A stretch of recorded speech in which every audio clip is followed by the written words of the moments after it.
cold at the touch, dead in the eyes, no signs of life no more. I put your love under the knife. Leave me to die here all alone. No signs of life no more, no. A crying dove may never fly.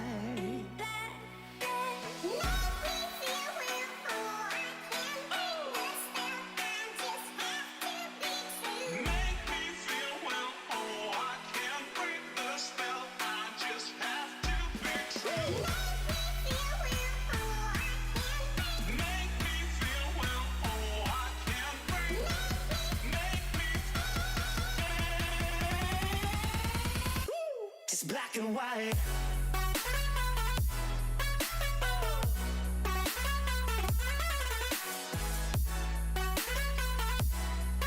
Yeah.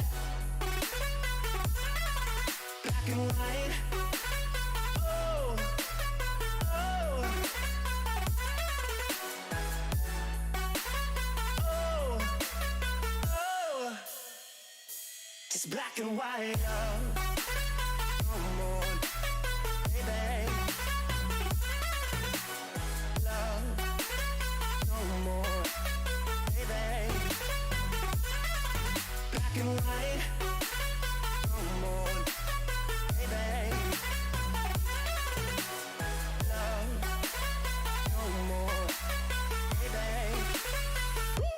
Black and white, just let me go. It's only right. For all I know, it's only matter. It's calico, it's black and white. Just let me go. It's only right. For all I know, it's only matter. It's calico, it's black and white. White, white, white.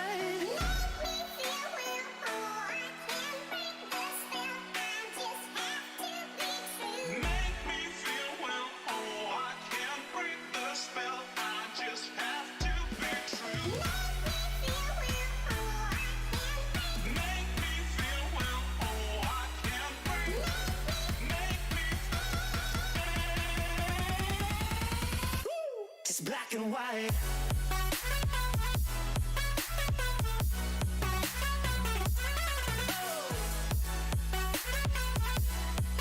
Yeah. Black and white. Oh, oh. Oh, oh. It's black and white.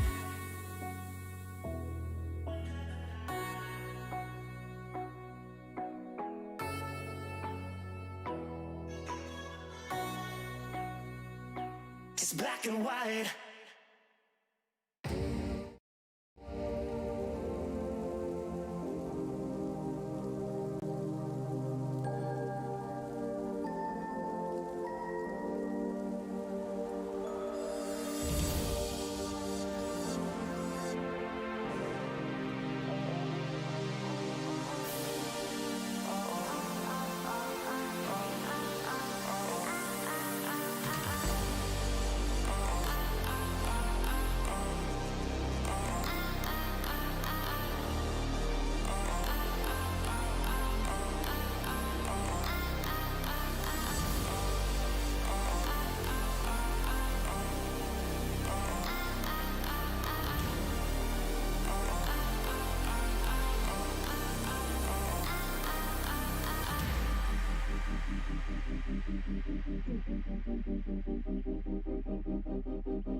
Hello everybody and welcome along to the Simulation Racing Leagues TCR League, and we are here at the beautiful Oulton Park International Circuit for round 7 of what has been an amazing championship so far. Once again, you join me, Jack Werrell, in the commentary box to run you through tonight's action. And just looking at the track map, you can see we've only got one chicane to a very quick run on the run up towards Knickerbrook. So you can imagine some very high speeds being reached here this evening. And we have just got in towards the qualifying session, so we do have drivers out on the circuit at the moment. Just got a couple of bits to do on my end to make sure everything is all good. There we go. So what we'll do is we'll see whether we can get some live pictures for you. That's Scott Tuffy with his beautiful gold and matte black livery. I hear there is another one in the making, hopefully, and I can't wait to see that. So Scott out on a lap at the moment. Scott Malcolm going from one Scott to the other as his paint just quickly refreshes.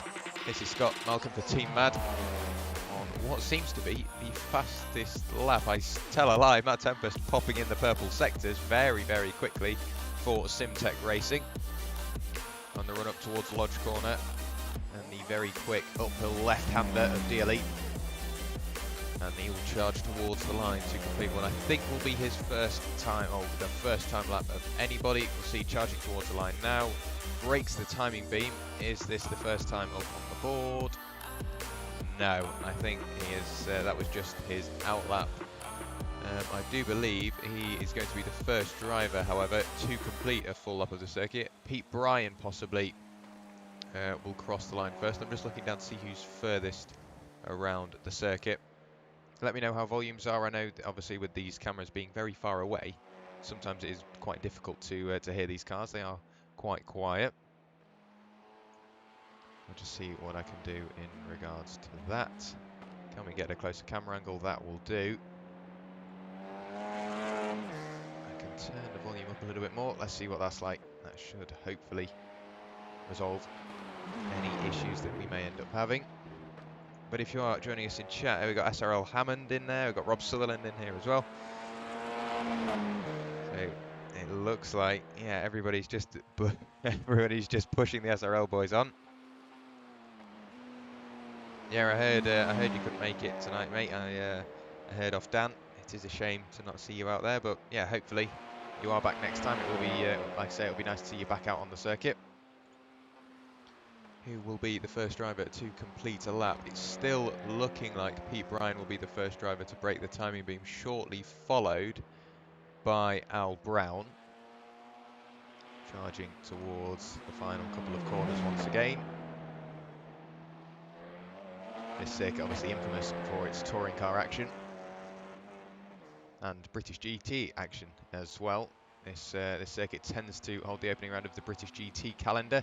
Matt Tempest puts it on pole position. Scott Malcolm puts it on pole position with a 1 minute 40.625. Craig Walters decides to make his place in the third. Ben Hicks up to the top of the times. What I'll do is I'll get the best time up so you can see what sort of times people have been posting. Bram Class now at the top of affairs, a 1 minute 40.368. Very quick time from himself. Quarter of a second separates himself and Ben Hicks for Fast Cars Go Bang. Dan Mould on a quick lap as well. And there you go. Dan Mould to the top of the times. The first driver to break into the 1 minute 39 barrier. 1 minute 39.964. 4/10 quicker than Bram Class. So Dan Mould consistently very quick in his qualifying sessions and tends to back it up with a good race as well. Still got drivers putting in the times. New driver to the championship, Paul King for Ignium Motorsport. Places at the moment in 5th position. He's been blinking in and out a fair bit this evening. Let's hope that doesn't affect his or anybody else's race. Very quick in qualifying now, 1 minute 40.753. We've got another driver that we did see out at Silverstone 2 weeks ago, David Smith. For some reason it isn't showing him up as an SRL driver on the times, or on the timing. What I'll do is I'll just fix that for you quickly now. But Dan Mould with that incredibly quick time. Not 100% sure how he's managed that. For some reason it's not letting me change it, so I'm afraid, David, you're going to have to stay as just David Smith racing for David Smith. Sorry about that. Let's hope that we can get that sorted. Scott Malcolm on another lap now. Did improve on the lap prior, but not enough.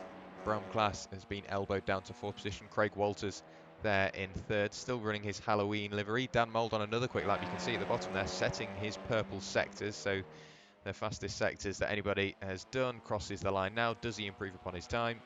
1 minute 39.9 to beat. There you go, 1 minute 39.685 puts him to the top end of the order. These drivers under immense pressure to push forward. Obviously only a 10-minute lone qualifying session, so any little mistake can hurt the session. You can see him kicking up the grass there, trying to make the most of the track limits. Give you a quick rundown of the top 10. Obviously Dan Mould on provisional pole position with Scott Malcolm in second. Very close between very close between Scott Malcolm and Craig Walters. It's just that gap up to Dan Mould that the drivers are going to have to try and negotiate. Craig Walters there in third, Ashley Gaffale in fourth, Bram Class in fifth, Paul King now down in sixth, Ben Hicks in seventh, John Brown up into eighth position, Scott Tuffy there in ninth. Keep an eye on him. He might end up picking up a couple of positions in the latter part of the session. Scott Tuffy now down in 10th because Rob Sutherland puts his Three Spires racing machine up into 6th place with a 1 minute 40.369. Another good livery aboard that car. You can see that the windscreen banner is the Z1 dashboard banner. So it means that probably means that they've been racing in the Sim Racers World TV TCR series, which is of course sponsored by the Z1 dashboard. Lots of times being put in. Niels Manchanden up into 6th place. Who else worked their way up? I think it was Neil Stevenson put his SimTech car up into 5th, and that was Bram Class promoting himself up into 2nd place. I think a few of the drivers have decided that, yeah, this is going to be the end of their session. And Dan Mould goes quicker again, 1 minute 39.456. Over half a second quicker than Bram Class. Ashley Gaffale still out on the road, crosses the line now, promotes himself up into 5th position, a position gain for himself, 1 minute 40.197. Paul King appears to be on a quick lap, crosses the line now, currently in 10th place, 1 minute 40.3. There you go, 1 minute 39.9 for Paul King. Very quick lap from himself, puts him in 2nd place. Does get that gap down a little bit to Dan Mould, but still 4 tenths of a second, 4.5 tenths of a second to the pole sitter from Paul King. Here is Rob Sutherland using all the rev range and a bit more, coming out of Lodge Corner over Dealey towards the timing beam, currently in 10th position with a 1 minute 40.369. Does he improve? No, a couple of tenths slower on that lap. Pete Bryan, one of the final drivers we've got out on the road over Dealey. The quick left-hander towards the timing beam, 1 minute 40.817, exactly the same time as Scott Tuffy. Doesn't improve on that lap and doesn't in fact set a lap time on that one. So maybe a little 1x towards the start of the lap. Rob Jackson just finishes his session. Andy Lovesey, he has also decided to stop. So a lot of the drivers have clearly decided that they don't want to use the closing stages of the session, meaning it leaves me with a bit of time to fill. So we'll try and find a decent song for you to fill the gap. We'll go with that one. Probably not the best one. Let's go with that one.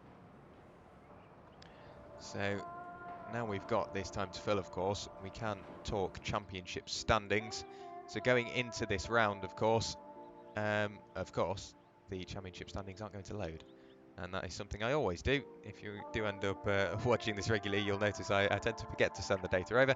So Dan Mould at the top of the championship with a massive gap to Callum Reid Garton. 112 points, the only driver above 100 points at the moment for SRL. Callum Reid Garton still in 2nd place after a couple of no-shows, however, on 86 points. Scott Tuffy closing that gap down in 3rd. Niels Manchanden in 4th on 65 points. Rob Sutherland rounds out your top 5 on 55 points. Then it's Scott Malcolm in 6th, Neil Stevenson in 7th, Ben Hicks in 8th, Andy Lovesey in 9th, Louis Correa in 10th. And I think we won't have time to run you through the rest as the grid is now formed. There we go. So Dan Mould, ladies and gentlemen, on pole position here at round 7.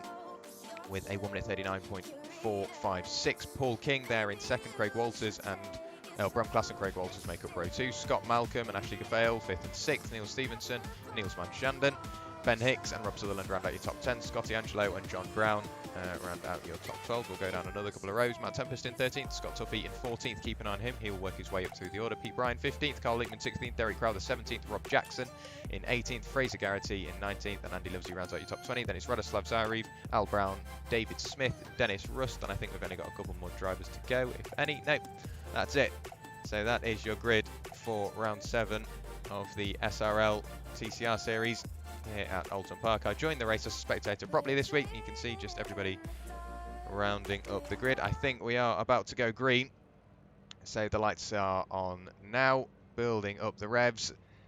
And round 7 of the SRL TCR series is away. Good start from Dan Mould. Might drop back a little bit, however. Paul King got a very good start. He is on the preferred line on the run up towards turn 1, and he does get the lead. So a change for the lead already. However, Dan Mould sweeps around the outside with the superior momentum. Great defending from himself. Further down the order, you can see there's lots of action going on. A very tight circuit here on the run down Cascades. Everybody managing to work their way through, I hope. No major contact by the looks of it. For what is quite a skinny circuit, it has worked very well for everybody. 2, almost 3 wide a little further up the road. However, it's still Dan Mould in the lead. Paul King there in second. Made a bit of a lunge at the start, but has already started to fall back into the clutches of Bram Class, Scott Malcolm and Craig Walters, and then it's just a train of cars back from there. You can see the Shell Oils hairpin. It's pretty much chock-a-block with traffic at the moment. And then David Smith and Dennis Rust a little further back. Both of them have been off the road. Let's see what happened here. So David Smith in the SRL car. Down the hill. Oh, got a bit of a tap there from Dennis Rust. I think Dennis might have got a bit out of shape. Further up, let's see what happened here. So over the brow of the hill. Oh, it was just the car almost pitched sideways on the brakes into the side of David Smith, so both of those two recovering. However, it's still Dan Mould in the lead. Look at that gap, he's already built over 1.5 seconds back from Paul King and Bram Class, Scott Malcolm, Craig Walters, Niels Manchanda, Ashley Gafail, Neil Stevenson and Ben Hicks. Rob Sutherland trying to catch up, and it seems like Scott Tuffy maybe slightly off the pace this evening, which surprises me from Scott. A very quick and very competitive driver, maybe looking for almost a mid-pack to the front sort of drive. Dan Mould crosses the line now for the first time. Obviously, the first racing lap now completed. In the background, everybody trying to work their way through. Look at this, Carl Leekman having a little look up the inside of Rob Jackson. Didn't get the move done just there. We've had a couple of drivers go off the road. I think that's just at turn 1. You can see the tracks through the grass. Everybody trying to get their way through, trying to negotiate the tight turns of Oulton Park. Up the inside goes Carl Leekman.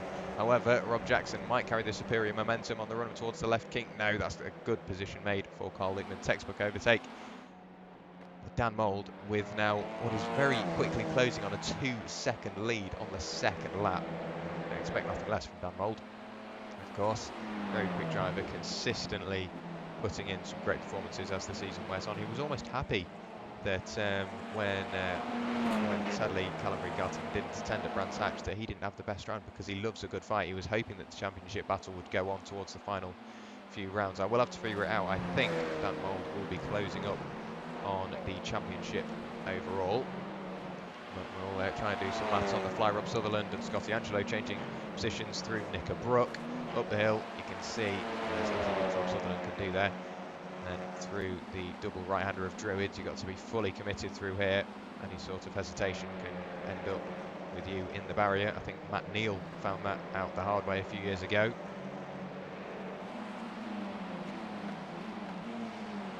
Got cars changing position all over the shop. Here is Andy Livesey up the inside of John Brown through Lodge Corner, almost getting the cutback is John. Newcomer to the championship, of course. Got to keep an eye on his rearview mirror, because Pete Bryan is just there in case anything goes wrong. Carl Leekman and Rob Jackson still battling away. Matt Tempest might be the next target for Carl. He's in a Simtech sandwich, and I think that might have been Matt Tempest maybe trying to slow him up a little bit too much, and Carl Leekman wasn't quite expecting that. It might have worked out for the Simtech boys though. Carl Leekman's still on the inside through the long left-hander. Now it's the run up towards the Shell Oils hairpin. You've got to be fully committed through this left-hander as well. And somehow Carl Leekman manages to stay in front after giving Matt Tempest a bit of a love tap. It looks like in the background Al Brown has squeezed his way through. You're not going to get that slowed down, mate. Rob Jackson, please keep it out of the barrier. Manages to do a good job of getting the car slowed down on the grass. held the brakes, found the tarmac again, and continues on, however losing what was 3 positions there for Rob Jackson. Not what we wanted to see. Changing positions further up I see as well, Ashley Gaffale, and I think that is, yeah, it's Niels Manchanden. Ashley Gaffale on the outside, almost cutting across the nose of Niels Manchanden. These two, of course, teammates as well, so they've got to make sure they give themselves racing room and a bit more. Ashley Gaffale, he's managed to get past his teammate and he's left him vulnerable. So Niels Manchanden trying to defend from Neil Stevenson, who's got the rearview mirror full of Ben Hicks and Scotty Angelo.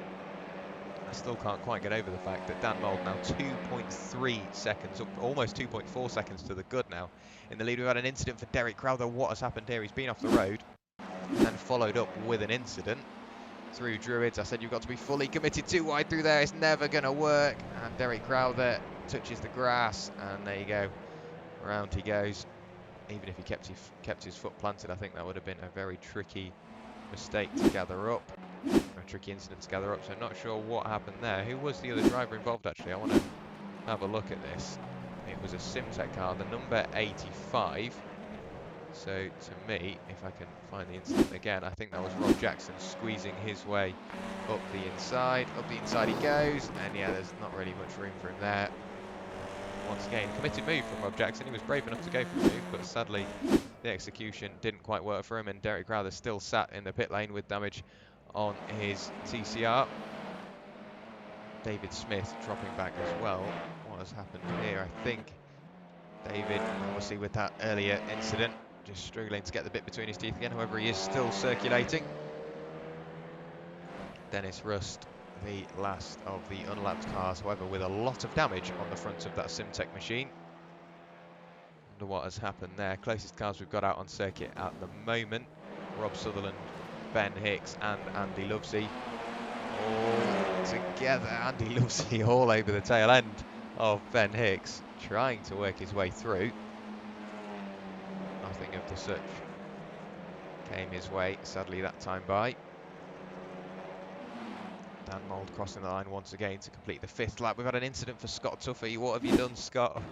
Let's hope that it's not too serious. Through Druids, he gets a hit in the tail from Carl Lukeman, jumps on the brakes, and it's just a train of cars he's got to let go. It's just been an unfortunate night for Scott. And there you go, he saw somebody coming, jumped on the brakes. Clever driving from himself. And then back rolling once again. Not what we wanted to see from Scott, sadly. 2.7 seconds to the lead, or in the lead, is Dan Mould now. However, that gap it was accelerating quickly, but Paul King, I'm not sure whether he's starting to reel him in a little bit now, if we put my teeth back in. Seems like now he doesn't really have much attention behind him. He can just sort of put his full focus on catching Dan. However, we know that Scott Malcolm is very quick as well in that Team Mad car, so keep an eye on Scott, whether he decides to close that gap down. And then we get back to a battle between Bram Glass, Craig Walters and Ashley Gaffale. Niels Manchanden following up as well, and then Neil Stevenson just about catching on to the tail end, and almost part of that long train is Scotty Angelo and Rob Sutherland. And then we go back a little bit to Andy Lovesey, who has now got past Ben Hicks, so those two changing position. And then from there, it all gets pretty wide open. However, you can see up the road, this is Niels Manchanden basically pushing Ashley Gaffale up through Knickerbrook on the run up towards Druids. What happens here? Does he have a look up the inside? No, decides better of it, and we've seen 2 cars already get turned around at Druids corner. Let's hope for no more, but we know what these boys are like. They're in TCRs, they're more than happy to get their elbows out. And 9 times out of 10, if we get the scenic shots at the end of the race, you can see bits of bodywork, you see wheels, wing mirrors, spoilers, anything littered around the circuit. You know that it's been a proper TCR race when you finish with no wing mirrors. However, closest cars on circuit still in the same camera shot, Scotty Angelo and Neil Stevenson, so both Simtech cars. It seems like Scotty has really started to catch on to Neil here, whether that's just because Neil has lost touch with Niels Manchanden. Lots of Neils here. Up the road, Bram Class under pressure from Craig Walters now towards Shell Oil's hairpin.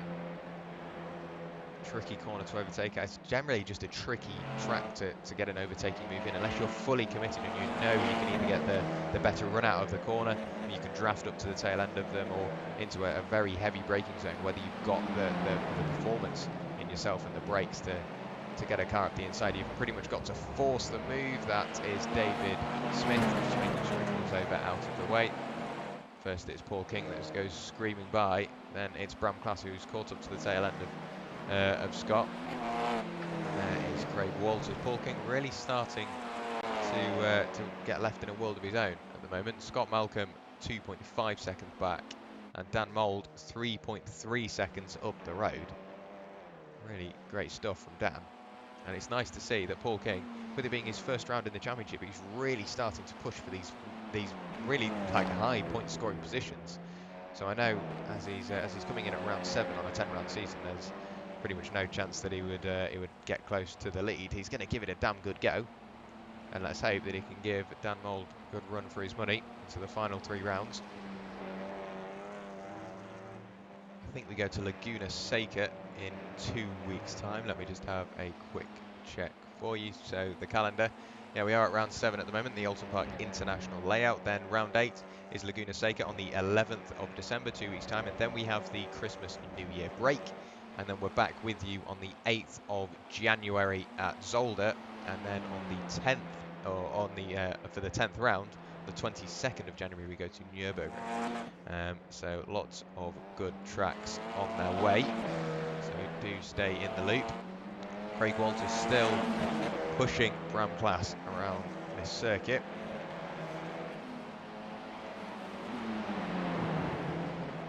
Towards, I think this one's Britain's hairpin, or Britain's chicane, pardon me. Craig Walters still just sat in the draft. Whether this is some sort of play on strategy, because of course these drivers do have to pit, not necessarily for tyres. You can take tyres, however, in the time you lose with the car getting jacked up and then the new set of boots being put on you, it's pretty much impossible to make all that time back. So these drivers have to pit for fuel, not necessarily for tyres. So if Craig can just sit on, it might not save much fuel, but it might not gain him a lap's worth of fuel, but it could gain him a little bit of pit stop time. Obviously, we know the less time you can spend in the pit box, you tend to gain. Very close to the rear bumper there was Craig Walters. I think maybe outbraked himself. You can see he went quite deep, lost a bit of time now to Bram Class. Dan Mould's got his lead up to about 0.4 per second. You can see in the background, look at this train of cars led by Neil Stevenson, then Scotty Angelo, Andy Lovesey, Rob Sutherland, Ben Hicks and Pete Bryan trying to catch his way onto the tail end as well. But at this point, if you were Scotty Angelo, you'd be trying to... He's in a very tricky situation. He's got his teammate in front, so he doesn't want to push too hard. He doesn't want to pressure his own teammate into a mistake or maybe go for a slightly optimistic move. But he has Andy Lovesey behind, and Andy, we know, he's not necessarily an aggressive driver, but he is very good at placing his car to almost force the move and make the driver have to decide what is going to happen. That is a very tricky situation for Scotty Angelo to be in, I'm sure. Well, I hope he's in some sort of communication with his teammate just to let him know what the plan is. Could be working together here, though. You could be saying, Neil, you better get a shift in. We need to get Neil Shannon in between us just to almost break the battle up a little bit. You can see in the background as well, that's Rob Sutherland and Ben Hicks still trying to decide who wants what. Ben Hicks losing the position to Rob Sutherland and hasn't really been able to do much in the way of making it back. Andy Lovesey and Scotty Angelo now side by side up the hill up towards Druids Corner. Andy Lovesey, by the looks of it, will get the position secured. He will be on the inside on the brakes. Please don't make contact, boys, through here. Andy Lovesey up into 9th position. However, does he compromise his run on the way out? That's a car very quickly into the barrier. Well, I thought it was into the barrier. Rob Sutherland, if you get that out of the barrier, very, very well done. Let's see what happened here.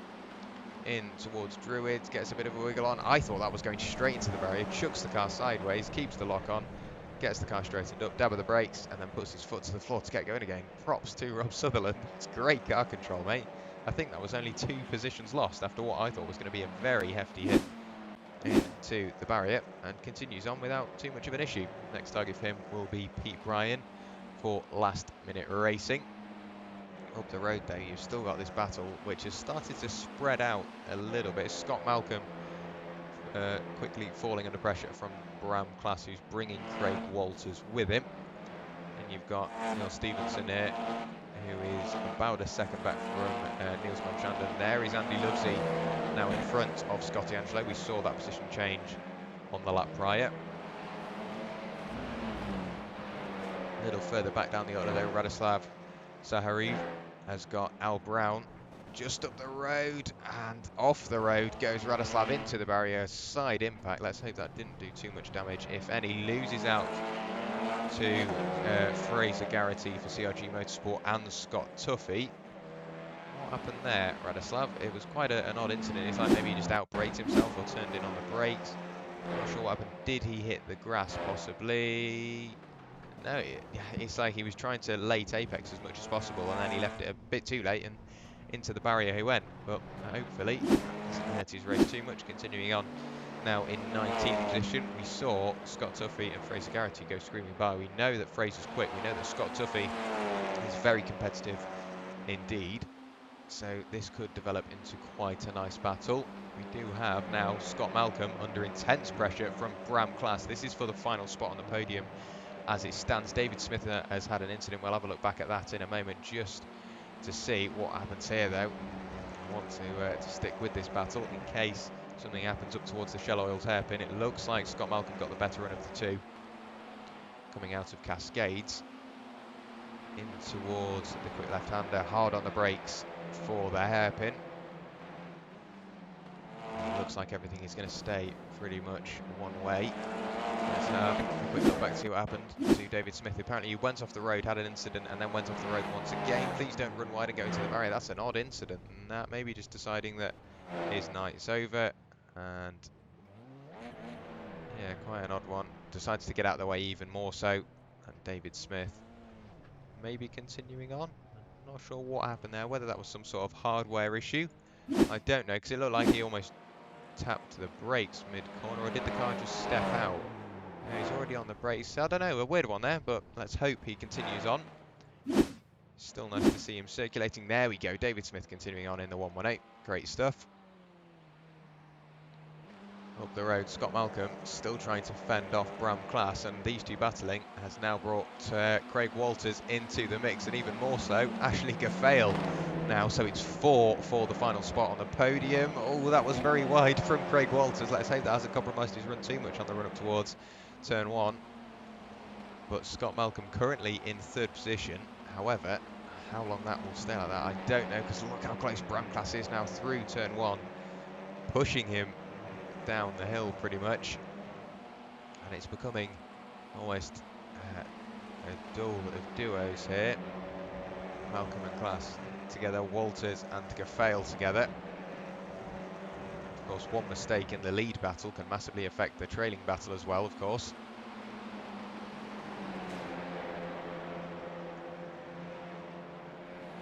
Rob Jackson has had a very good lap. He's passed a couple of drivers, and that is because we've got a couple of drivers in the pit lane. Matt Tempest and Radoslav Zaharev, the pair of them pitting early. Whether this is some sort of strategy, I don't know. We are approaching the halfway point in the race, so in theory they could be able to get to the end if they are very careful with obviously their fuel and tyre management.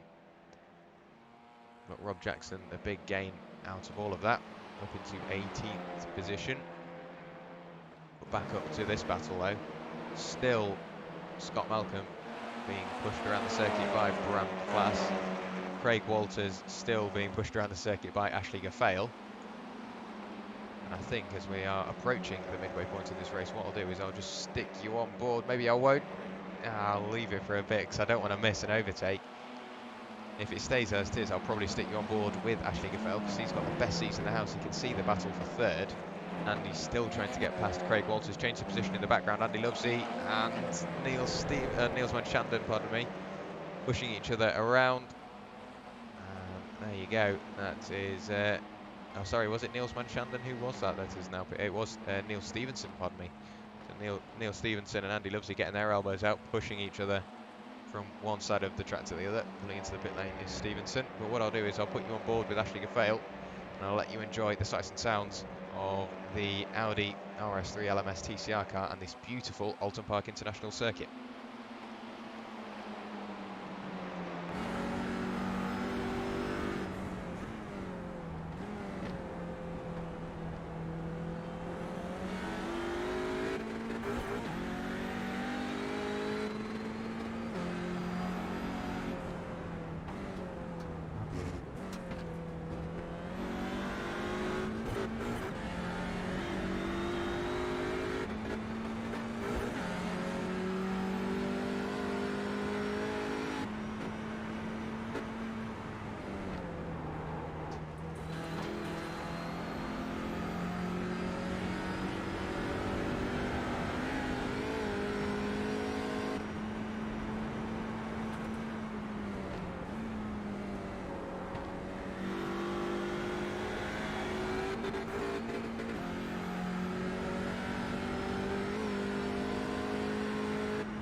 Right, so that was just a little tour of the Oulton Park Circuit.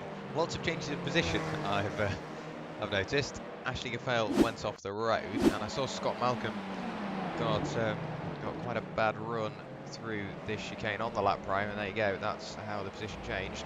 Scott Malcolm picking up one of the lost positions. I want to find out what exactly happened to Scott a few laps ago. I'm looking for it, nothing's popping up. I know I saw the overtake happen, but I can't quite find it on the event viewer. Dan Mould, Paul King, Craig Walters, Bram Class, Scott Malcolm, Niels Van Shandon and Scotty Angelo all coming into the pit lane. Ben Hicks and Ashley Gaffale, the two brave drivers that have continued on, hoping to get the overcut. And Dean Hammond still in Chow. You're finding it, mate. It's been a busy race. Everybody clearly getting involved. It would have been nice to see you here. Hopefully, like you say, we see you out at Laguna Seca. And Ashley Gaffale, for the moment, in the lead of the race, of course, with himself yet to pit and Ben Hicks. Dan Mould, the first car out of the pit lane and back out, pounding the Cheshire tarmac. Still Ashley Gaffale, though, in the lead. Rob Jackson returned to the pit lane. You can see he's jumped up to the top end of the timing tower. It says he's in first, but I fear he's had an incident and has decided to just to take the tow back to the pit lane.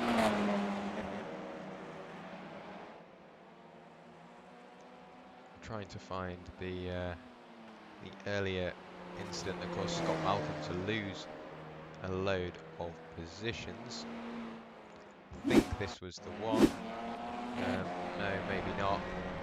So that was, who was that off the road? I think that was actually Scott Malcolm that had managed to find himself at the infield. There is Ashley Gaffale. If we look back, we see Ben Hicks just about peeping over the brow of the hill. For some reason my cameras haven't loaded, so normally this would be on the roof. However, it has placed the camera on the rear bumper as is standard for iRacing. There is Ashley Gaffale peeling his way to the right hand side of the circuit to get into the pit lane. There is Ben Hicks running out of fuel by the sounds of it on his way into the pit lane. There is Dan Mould through the final corner. That is a Simtech car off the road. Who is that has managed to find themselves in the infield? Was that Dennis Rust? I do fear. Has he touched the gravel on the outside? It's spun him across the road. Yep, there you go. On to the infield. Just grazing the barrier. But it's now Dan Mould still in the lead.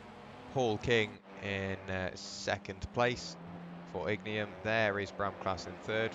Running slightly wide through there. Let's hope that the incident points don't start to stack up. However, in the background, Craig Walters and Scott Malcolm together. This is for fourth place, respectively. Ashley Gaffale really dropping back after that earlier incident, trying to catch up to the coattails of Scott Malcolm. However, he does have Andy Lovesey behind.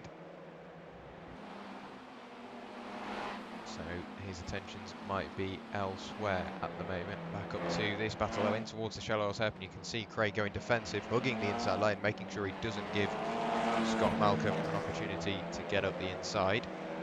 15 minutes of the race remaining.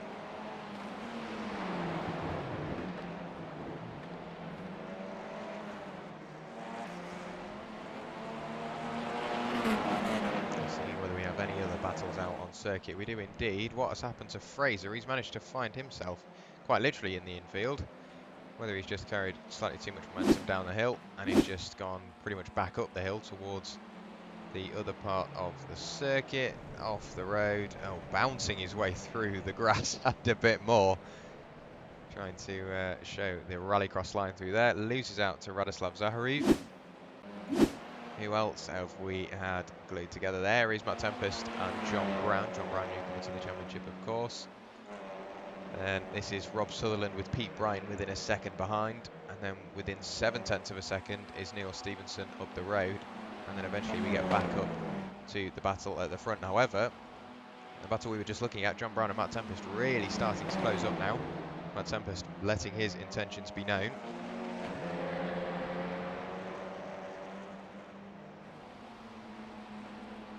How is Brown looking? Let's have a quick look for you, Dean. I'm trying to find him.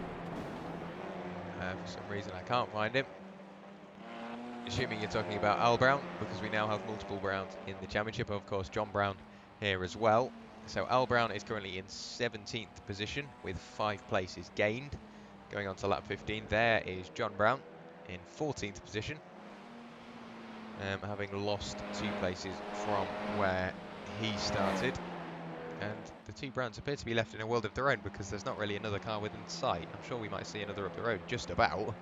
That's Scott Tuffy right the way up in 16th place. I mean, it's a weird one for me because I know that Scott is a very quick driver and we've seen that in the championship. He's had some amazing results, but tonight maybe he just hasn't pieced it together. He might have not had the time to practice through the week, but it's nice to see him still out on the track putting in the times. Obviously the earlier incident won't have helped, but let's hope that Scott can continue on and start pressuring the drivers up the road to give up their positions. There is Craig Walters still leading Scott Malcolm. 0.4 of a second separating the pair of them, both of them closing up on Brown Class. So once again, we're seeing a charge for the final spot on the podium.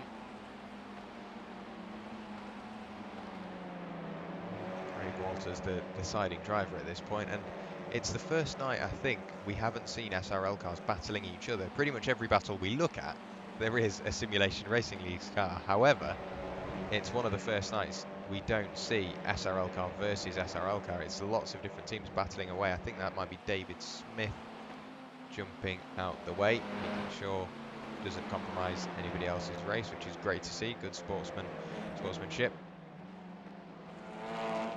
So Craig Walters still in 4th position at the moment. Scott Malcolm still harrowing him around the Oulton Park Circuit. Andy Lovesey there in 7th place. It's been a very good drive from Andy.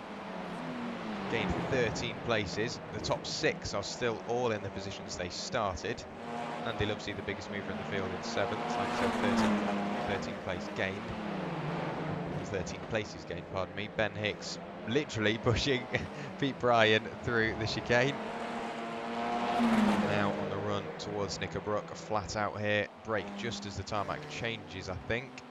So there, maybe down a gear. Using all of the curb and a bit more for Pete Bryan. Ben Hicks going for maybe a slightly more conservative approach with his tyres. Through Druid's corner. A double right-hander. Still Pete Bryan leading Ben Hicks. That time say, right, you want to say I'm not using enough curb? I'll show you, and there you go. Thought he was going to run wide, just about managed to keep it between the white lines. Up the road, Andy Lovesey under pressure from Scotty Angelo. We've been bigging him up, saying he's biggest mover in the field. He's doing a really good job, and he's now got his hands full with the number 68 Simtech machine.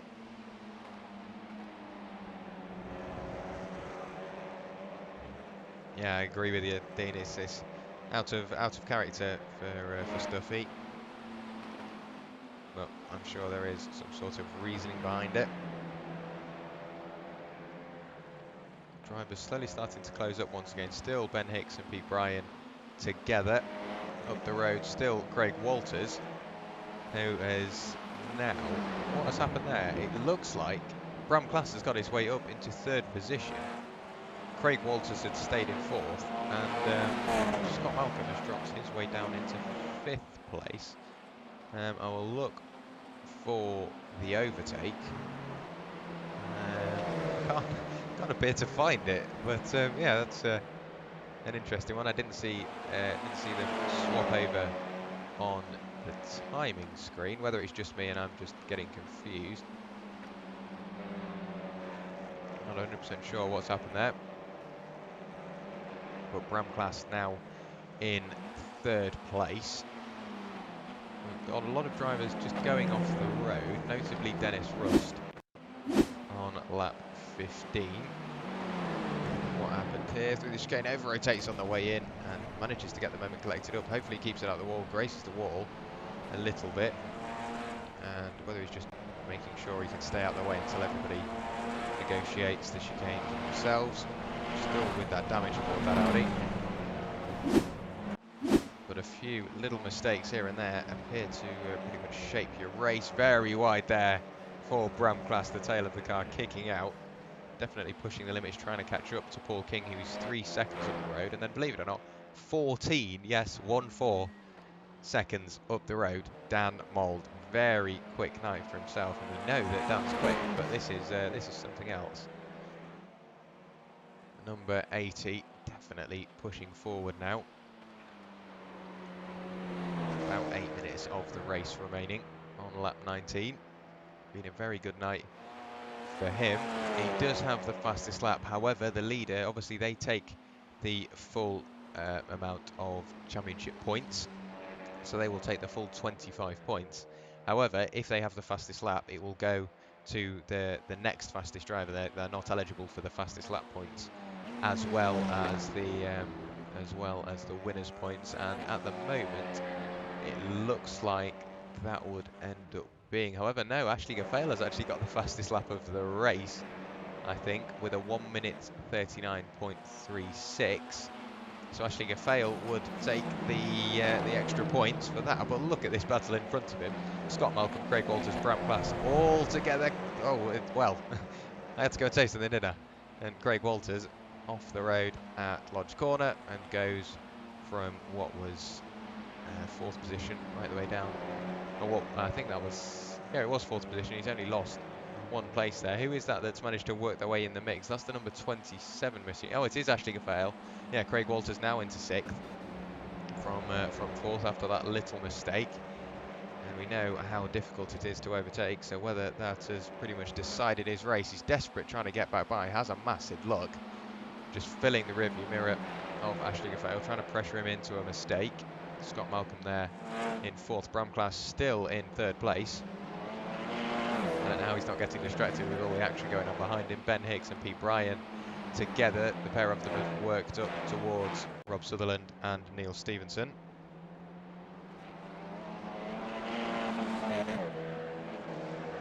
Yeah, as it stands, Dan Mould will take the massive haul of points at the front.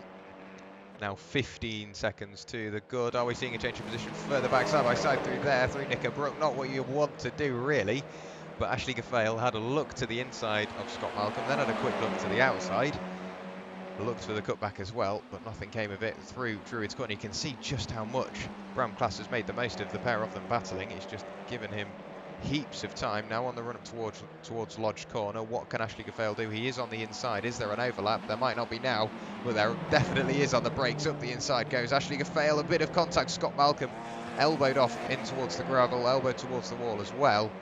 And that's Ashley Gaffale in 4th position. How long that lasts, I don't know, because Craig Walters is looking to the inside up towards the first corner. Does he get the move done? No, Ashley Gaffale carries the momentum around the outside. Let's have another look back at that incident. So for me, it looked like possibly both drivers going for the same piece of tarmac. We'll see it in slow motion. So at this point, Ashley Gaffale is trying to turn in. He's trying to put the lock on. Scott Malcolm's got to turn in at some point, and there's nothing much Scott Malcolm can do there. With obviously Ashley Gaffale maybe going slightly too hot into the corner, having to brake later to get the position made. Not what we like to see. It does mean Scott Malcolm has been demoted down into 8th place.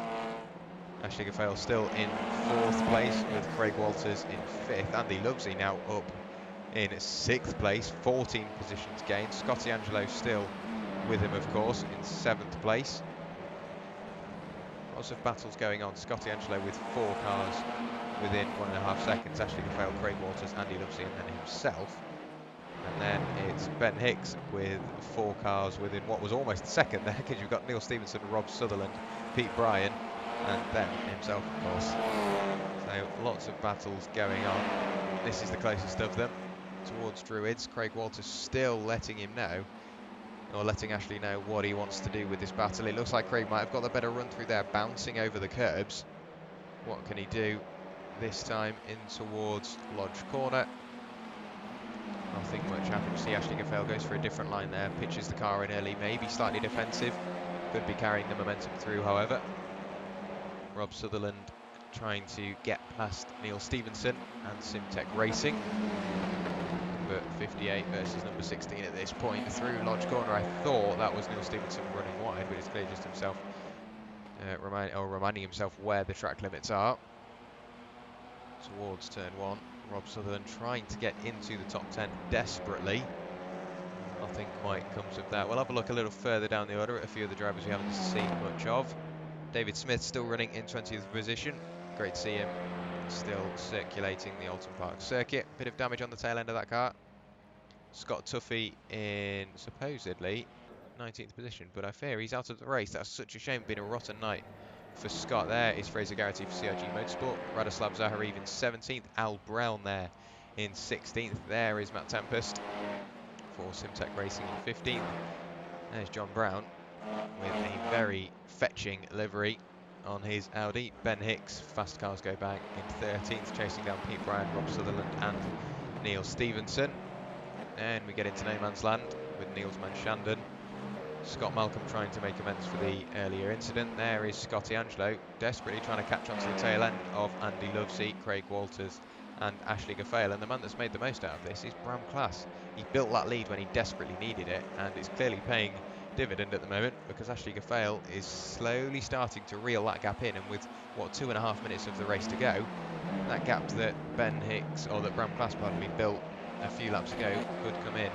Very, very valuable. Look how close the pair of them are now. This is the battle for the final step on the podium. Dan Mould definitely has driven the race he needs. 16 seconds to the good, back from Paul King, who's 5 seconds ahead of this battle between Bram Class and Ashley Gafale. You can see Bram trying to decide what line he wants to take. Definitely aware that Ashley Gafale is trying to work his way through. Looks to the inside at the bottom of Cascades. Now on the run towards the left-hander. Runs slightly wide as Bram Class, still in 3rd position as it stands. There is an overlap. Down into 4th goes Bram Class, so it looks like Ashley Gafale is in front. He will have the preferred line through here, and there you go, position made. Bram Class dropping back into 4th, but Ashley Gafale up into the podium places. Craig Walters also looking at getting Bram Class as well. However, he does have his teammate Andy Lovesey behind. Change of position further back between Ben Hicks and an off-roading Pete Bryan. It looks like he made a slight mistake through the left kink and couldn't get the moment collected up in time. Let's see what happened here. Sideways on the way in, bouncing his way through, touches the grass, does a great job of keeping it out the wall, does everything he can to get it slowed down, bouncing over the road and then into the gravel. 1 position lost on first glance. Does anybody else come by? No. Oh, just about. I think that was possibly John Brown. No, he's managed to fend off John Brown for the moment. However, there is Ashley Gafale, still in 3rd place. Bram Class is going, well, you might have made the position, but I'm not going to let you keep it. Looking to get by, as I think we're going to go on to the final lap of the race this time by. Dan Mould has done an absolutely amazing job. None of these positions are settled, however. Matt Tempest there in 15th from John Brown and Pete Bryan. Rob Sutherland there in 11th, trying to get past Neil Stevenson. And then up the road, Craig Walters defending hard from his stablemate Andy Lovesey. This round has been an absolute pleasure to watch, a pleasure to commentate on, because it's just been so busy. There hasn't really been any boring parts at all. As is the SRL TCR series, you're never really left with nothing to do. And there's still battles going on. Look at this, Rob Sutherland and Neil Stevenson together as always. There is Fraser Garrity trying to get past Radoslav Zaharev, CRG Motorsport versus Privateer. And you've still got this, what was a four-way battle at one point, quickly developing into a three-way battle. Andy Lovesey in the middle, Scotty Angelo catching up, and Craig Walters there in fifth, just about within touching distance of Bram Class. However, going under the Carlu Bridge towards Lodge Corner for the final time, ladies and gentlemen, Dan Mould celebrating already. 18 seconds, almost 19 seconds to the good. But Dan Mould, the number 80 for Simulation Racing Leagues, through the final corner, crosses the line now and wins round 7 of the SRL TCR series. A great drive from himself. Massive well done, Dan. You definitely showed what you're made of here this evening at Oulton Park. Paul King, I think this is his debut night here in the SRL TCR series for Ignium Motorsport. The number 26 crosses the line to finish second place. Great job from Paul. Definitely showed what he was made of. And then his Ignium Motorsport teammate, Ashley Gaffale, crosses the line in third. What happens in the background? Bram Class manages to keep fourth place. Craig Walters grabs fifth. Andy Lovesey finishes in sixth. Scotty Angelo seventh. Scott Malcolm in eighth. Niels Manchandon in ninth. And Rob Sutherland through the final corner to finish 10th, being pushed to the line by Ben Hicks. And there's points for obviously the top 15 drivers as they just cross the line now. So Matt Tempest, the final one of your drivers to score points here this evening. But what a race. Very, very good stuff from everybody involved. Yeah, it was a shame to see, Scott. I did think that possibly could just be a little something with practice. Maybe couldn't find the time. And it's a tricky circuit, generally a very tight and twisty circuit. So it definitely takes a lot of practice to get used to. I know if I ever drive around here, I spend most of my time pointing backwards or in the barrier. Great night for Ignium Motorsport as well. 2 cars on the podium, Ashley Gaffale and Paul King. Great night for Paul King, newcomer to the championship as well. And I think we will have some results for you. So let's see what we can get. Oh, are they available? Yes, they are. So ladies and gentlemen, your round 7 winner, Dan Mould, 19 seconds to the good. The number 80 machine once again on the top step of the podium, extending his championship lead. Paul King, debut night to the championship, second place. Great job from himself and Ignium Motorsport, and his teammate joins him on the podium, Ashley Gaffale. Good stuff from himself to finish in third place. Bram Class in fourth, and Craig Walters, the second of your SRL cars. Andy Lovesey in sixth, pushing his teammate to the line in the number 1 machine. Scotty Angelo in seventh, Scott Malcolm in eighth. Ninth was Niels Manchandon, and Rob Sutherland rounds out your top 10. And then Ben Hicks for Fast Cars Go Bang finishes in 11th. Pete Bryan in 12th. John Brown 13th. Matt Tempest in 14th. Al Brown in 15th. Fraser Garrity in 16th. Pardon me. Neil Stevenson in 17th. Radoslav Zaharev in 18th. And then down just a couple more rows, it's David Smith in 19th. And then sadly we do get to our retirements. Scott Tuffy finishes in 20th, Dennis Russ 21st, Rob Jackson 22nd, Carl Lukeman 23rd, and Derek Crowther rounds out your runners for this evening. 24 racing laps completed, and let's hope that we have a few drivers for an interview. I definitely want to see what the score was this evening. We do have Dan Mould awaiting an interview, so we're going to bring him in now. Dan, how? That was an immense drive from yourself. I'm not 100% sure how you managed it, but 19 seconds was your finishing margin over Paul King. How did you do that? I've done many laps around Oulton Park. That's the only thing I can think of. I got a bit worried in the practice session seeing Paul King's pace. I knew he was quick. I think I was just fortunate. I got a good start. He got caught up in a battle, and then I just capitalised. And that was it, really. I think if he was closer, it would have been a more intense race for myself. But I just tried to keep it consistent as much as I could, and it paid off. Yeah, definitely. We were watching the battle closely, and we were watching your race closely. We saw Paul King make a bit of a move towards turn 1 on lap 1, and then from there it seemed like as soon as you fended him off that once, he had his hands full with everybody behind you, made the most of it, and just pretty much disappeared into the distance. And it seemed like you had something else tonight. However, I think not to rain on your parade, but I think Ashley Cafail got the fastest lap this evening. So the Ignium Motorsport guys, they've really brought it to you tonight, haven't they? They've gone right. So you think you can dominate the championship? Think again. Yeah, and deserved by Ash, because I've known Ash since he kind of started on iRacing, and he's come on so much. His pace tonight was amazing, considering where he was only weeks ago. So yeah, I thought he deserved, and I think if the league continues and Ash stays in it, I think he's definitely one to watch. He is progressing at a rapid rate at the moment. So well done. I'm pleased, actually. It's nice to see, and he's a good lad. So yeah, brilliant, well deserved. Well done, Ash. Well, it is, or it just generally was an amazing night tonight. Lots of battles up and down the order. We go to Laguna Seca in 2 weeks' time, the final round before Christmas.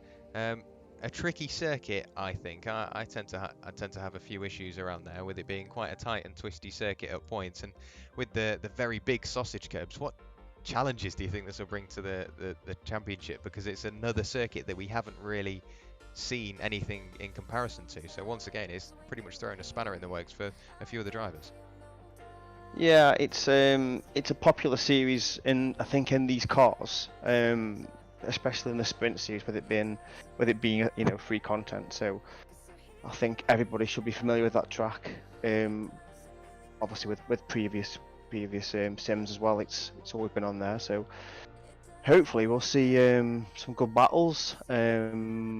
And I think we might see a few offs, especially on like you said, on the sausage curbs, the fast right-hander leading up to the corkscrew.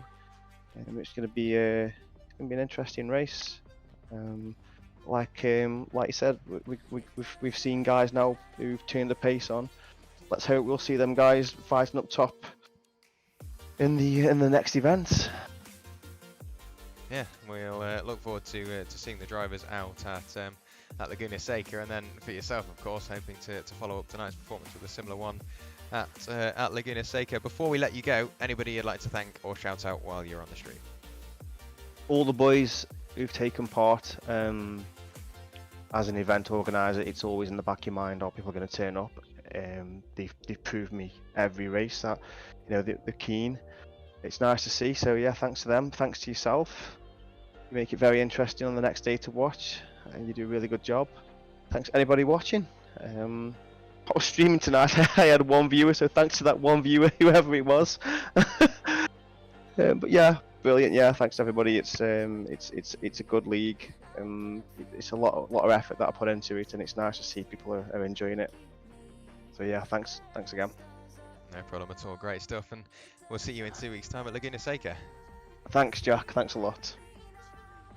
That was Dan Mould there, race winner tonight, and we've got to bring him in. Do we bring him in mid-conversation for the first time in a while? We bring in a driver not mid-conversation. Paul King, welcome to the commentary box and welcome to the championship, and you definitely showed us what you're made of tonight. You're second place on your debut night for Ignium Motorsport, obviously joined on the podium by your teammate. It's all gone well for you tonight, hasn't it? Yeah, 100%. I can't complain with that at all. Like I say, new to the series, so I didn't really know what to expect. But Dan's obviously very, very quick. I thought I got a good start, but he kept it around the outside, which was great. And yeah, it was a case of just trying to keep an eye on what was going on behind me from there, and just try and manage the gap as best as I could. But yeah, great work from Ash as well to get on the podium, finishing off the top three. So all in all, yeah, a really good night. Yeah, it definitely went your way. You had to fight for it though. At the start, it looked like you were almost pushing for the lead in towards turn one, and then Dan Mould fended off that advance, and then you had to look out for Bram class behind, and then it seemed like you thought, well, I've picked my moment here. I've got Bram busy in the background, and Dan's disappearing into the distance. I may as well just sort of drive my own race, and that's what you did. It was great to watch, just to see the gap build up. Obviously, you're in an opening gap, pulling away from Bram. However, Dan Mould was making his advances on you as well. So going into the final 3 rounds of the championship, it's are you looking for maybe a challenge on Dan Mould? We know he's very competitive, but there's nothing that stops you from really pushing on and trying to get up. Yeah, of course, 100%. I'd definitely be looking to take it down a bit more now. Now I know what to expect and I know what to work on. Like you said, I got a good start to begin with. If I managed to keep it in front of him at the start, then who knows what would have happened. But like you say, I had Bram behind me, who I've raced with before. I know he's very aggressive, so trying to keep an eye on him behind as well. At the same time, I could see Dan pulling away. So yeah, I can't complain. Good to see Bram getting a bit of a battle behind me, and like you say, that was the time when to try and make a gap to try and break the toe. So luckily it paid off tonight. But yeah, we'll go again and look forward to the next round. Well, we'll look forward to seeing you at Laguna Seca. And while we're on the topic of Laguna, is it a circuit that you're familiar with, a circuit that you find works for you? I personally find it as quite a challenge because it's sort of like Oulton Park, very undulating, tight and twisty, but with Laguna Seca you've got maybe slightly higher speeds and bigger sausage curbs, so it's quite an unforgiving circuit. What do you think is going to be in store for you and obviously your teammate Ashley with and Niels van Schanden, of course? I'm just looking down. You've really started to fill up the championship at Ignium, but Laguna Seca, what do you think that holds for you? Yeah, hopefully it will go quite well. I've driven there quite a bit before, but like you say, it pushed too hard and it can quite easily punish you. So there's more places to overtake there, I think, than what there has been tonight. But still, the main thing for me is to really work on my qualifying. Yeah, I need to sort that out to give me a better chance and hopefully put it on pole, which would be nice. And then try and lead from the front and yeah, try and keep Dan behind me would be nice. Well, it'll be good to see you battling up there for another podium, of course, and hopefully that is what's in stock or what's in store for the final 3 rounds. Before we let you go, is there anybody you'd like to thank or shout out while you're live on stream? Yeah, sure. All you guys, obviously, for putting on this event, SRL for running the league, everyone at Ignium Motorsport. We're a new team. We've only been around a few weeks, so great bunch of guys. Really enjoy join it with them, and Mark Sykes for doing the livery and making the cars look good on the track. So thank you to everyone, and yeah, glad to be involved. Well, we'll look forward to seeing you in 2 weeks' time, and hopefully, like you say, you can bring it to Dan, and we might see another driver back on the top step of the podium. Fingers crossed. Thank you. Cheers. No problem. That was Paul King there, 2nd place finisher for Ignium Motorsport, and it's only right. We've got to bring in his teammate and round out the podium. Ashley Gaffale, welcome to the commentary box. First of all, well done for following your teammate round after what was a few very hard-fought battles, and you managed to join your teammate on the podium. It's been a good night for yourself and for the team, hasn't it? Yeah, thanks, Jack. Yeah, it's one of my best races so far to date. I really enjoy Oulton Park. It probably helped as well last week. I'd done IMSA pilot with Dan quite a lot, so got some good practice in.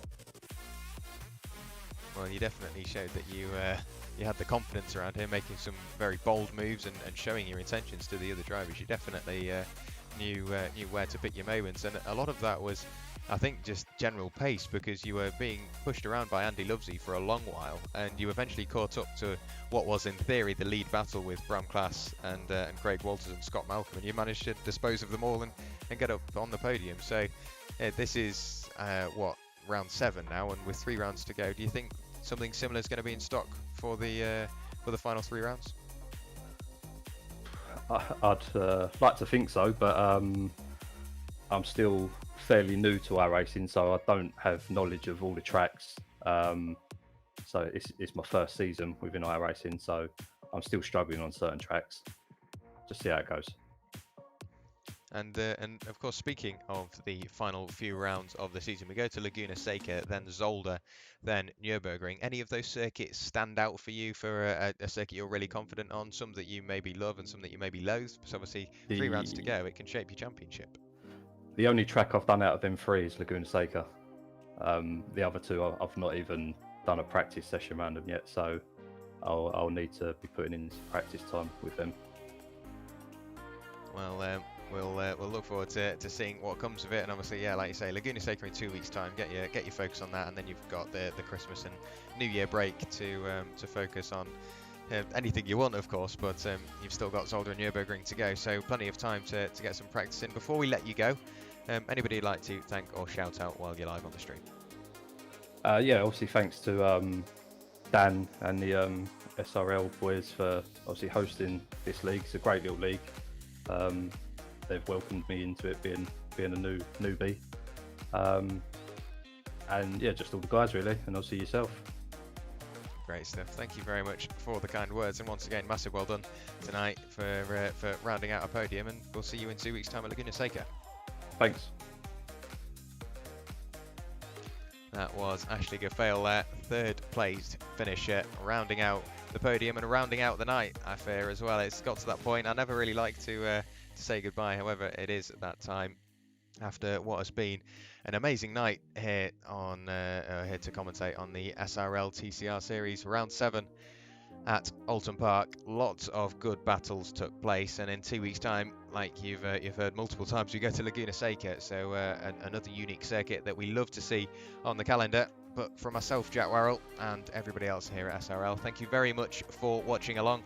Massive thanks to SM Computer Solutions and Data Shred for sponsoring SRL, and we'll see you in 2 weeks' time at Laguna Seca. Bye bye.